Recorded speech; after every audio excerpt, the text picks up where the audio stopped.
अचानक कोई ऐसी दुर्घटना हुई और उनकी पत्नी के प्राण चले गए। जैसे ही अपनी पत्नी के प्राण गए तो इतना रोया और चीख चीख करके, किशोरी तुम कहाँ हो, मेरी किशोरी तुम कहाँ हो, मेरी किशोरी तुम कहाँ चली गई, मैं तुम्हारे बगैर रह नहीं पाऊंगा, मेरी किशोरी तुम कहाँ हो। और वो तो रो रहा था अपनी पत्नी को याद करके। निकुंज में बैठी हमारी प्रिया जी ललिता जी से कहने लगी, अरे ललिते, इतने करुण भाव में मेरे को याद करके आज तक कोई नहीं रोया है। ललिता जी बोली, श्री जी आप इतनी भोली हो, इतनी सीधी हो, मैं कहां बताऊं। अरे तू ऐसे काहे को कह रही है, देख ये कितनों रो रहा है मुझको याद करके। अरे बड़े बड़े जापक देखे, बड़े बड़े नामनिष्ठ देखे, बड़े बड़े भावुक देखे, लेकिन ऐसे रोवे वारो देखियो, या को कंठ अवरुद्ध है गयो है, गिर तो जा रहा है, नेत्रन से अश्रुधार गिर रही है, आंख लाल पड़ गई है।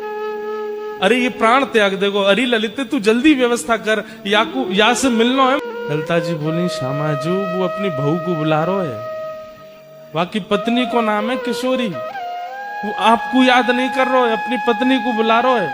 ये सुनते ही किशोरी जी ललिता जी से बोली, एक बात बता, किशोरी शब्द को अर्थ कहा होवे? हमारी किशोरी जी को नित्य किशोरी, जो छोटी सी हैं उनको किशोरी कहते हैं। और बोले किशोरी पूरे ब्रह्मांड में केवल राधा रानी और कोई नहीं हो सकता।